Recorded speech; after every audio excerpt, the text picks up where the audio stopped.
Hiya, it's Amanda here from Lolli Lulu Crafts, and finally another craft video. Hopefully you've seen the video of Gracie May, so you understand why there's been a bit of a delay in this video, but we're back and hope you enjoy. Okay, so I'm starting out with a piece of A4 card, and I'll leave all the details of the products used on the screen for you. And I find with A4, to be honest, because it is a strange size, it is often easier if you're not going to get a bad crease to just fold it in half like this and use your bone folder. If you sort of just gently softly curve it and then use your bone folder, you'll usually find that it's fine, and it just makes it a lot easier to make sure it's actually folded in half. So then I took another piece of cardstock and I just was cutting a small bit off the edge just because it's going to go through my die cutting machine, and obviously it's only a certain width, so I'm just using this gorgeous die from Spellbinders. As you can see, I'm slightly twisting it. This just helps protect your plates.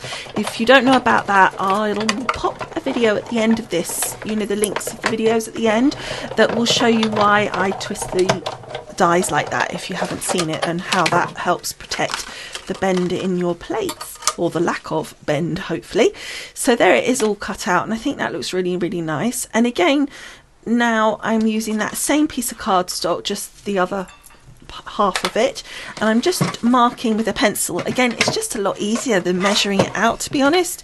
So I'm just marking that, and I'm going to line that up to my edge of my guillotine here and just chop that to size. And this is just for the inside, and it just adds, as I always say, that little bit of extra strength to the inside of the card, because when you layer up the front, the back becomes thin feeling. Even if it's a really heavy cardstock, if you start putting loads of stuff on the front, it does make it feel thin on the inside. But also I think it just looked nice as well. It just kind of adds a little finish to it. So next I've got this really pretty sort of scene, lovely sort of ocean scene there, and I was just having a look, sort of just trying to judge in my mind's eye exactly where I wanted it to be. So I'm just then turned it over so I can just mark, as I did before, with a pencil, exactly the width only at this point. I haven't decided how high I want it to be, but actually in the end, by the time I finish cutting it down, it ends up as 5 inches wide. I then decide to cut off the bottom. Now, don't panic, I am going to still use that bottom piece, but I'm still kind of fiddling around with in my mind what exactly I want to do. I haven't really decided.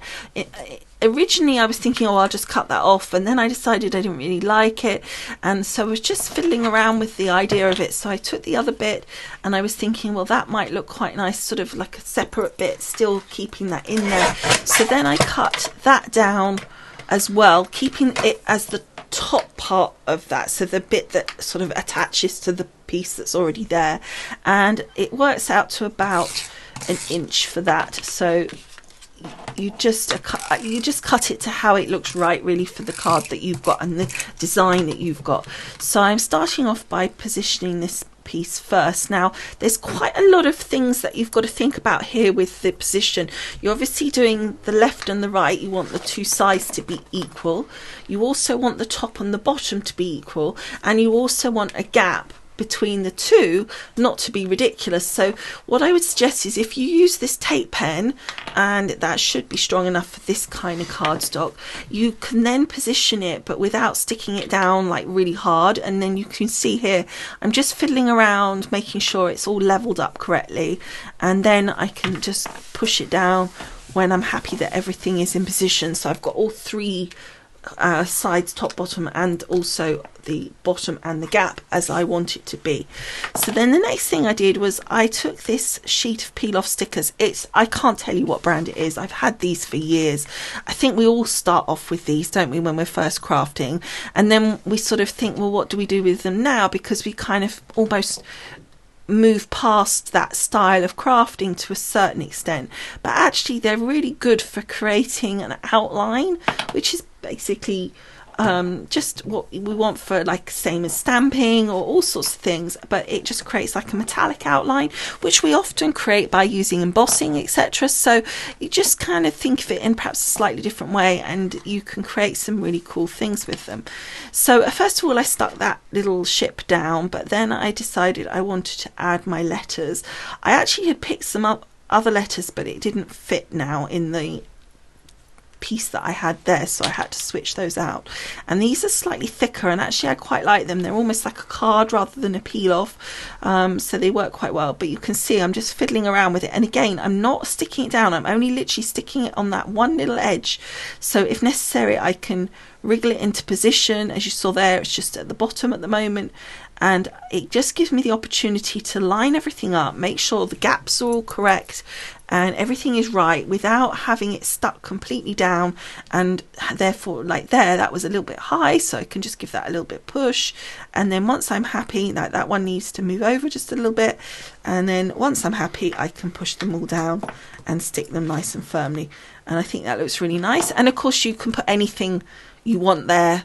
You could put some sort of sentiment, but I was going for a Father's Day card in this instance. So then I was thinking about this card, and I was thinking that really for the sales you do want white, but I wanted this background, this sort of Hessian background, because I felt like it kind of went with that sort of natural feel of the beach, the sea and everything like that, and to do with the boats and the wood that we had in the background on the card. But so I was thinking, well, how can I colour that in without, you know, because I wanted it to be white. So then I thought, well, if I paint it, then it will cover that up enough. And even if some of that Hessian shows through, it will still give quite a nice effect to the sails. It gives it a little bit of texture, so I quite like that. And you saw there where I just had put a bit of the paint onto the silver of the peel off. I just took a little bit of tissue and wiped that off, and that was fine. So you can see I've painted the rest of the bits that I wanted on there, and you can see there's some gaps, but we'll come to those in the sail in a minute. So the next thing I do is I'm just using some Copic markers. I listed the colours there. It was only 4, and it's basically a blue, a light brown and a dark brown and a red. That's it. So just pick any that you suit what you want. It doesn't have to even be the red, but I did end up putting a bit of extra darker blue on there, but I didn't keep a record of the numbers, so there was an extra blue that I used later on. I don't show putting it on because I didn't actually film it. I just was like, oh, I think that needs a bit more when it had dried completely, and I just went back and did that, and but you'll see that at the end. So then for the boat, I'm just using this sort of darker brown at the moment, and I'm just going in there, and then you can see for this back bit, what I'm doing here is I'm not completely filling it in. I'm trying to just give almost like an illusion of there's a section that's sort of down a little bit and deeper, and then this part is the lighter bit. It's sort of out in the open, and so the sun is on it, and it's a little bit more light compared to the rest of it. So that's why I just used the 2 different blues. It looks like I've painted down the bottom of that boat, but it's actually part of the silver peel off. It's kind of like a matte silver that's there. And then I just went into the sails, and I just thought it'd be fun to have like this red part of the sails. You often see that, don't you, on these sail boats, that they have these coloured parts to the sail. So again, I used my Copics, and you can still see that Hessian sort of design coming through, but I really did think it made a nice texture to it. I really liked that. So that's the little boat finished. As I said, I did later on go back and add a little bit of blue, and you'll see that in a minute. I then added these hunky-dory foam on the back. Now you'll see how I twisted them in different angles. That helps. If you change the angle of your foam like that, it helps give it support, because it just change. If you've got obviously not square ones, if they're square it doesn't make any difference, but as you also know, if you've been with me a while, I also like to put a lot of foam on. My view is that if you're going to post it, I don't want it dipping by the time I get there to the destination, because I haven't put enough foam, and during the post it's kind of got squashed down. For the price of a bit of extra foam tape or foam squares, I'd rather add, you know, just 1 or 2 more and be done with it. Now I felt like it needed just a little something, so I added on the sticker sheet, it had some little seagulls, so I added those. I didn't colour them at all, I just left them as they were. It was just a little subtle addition.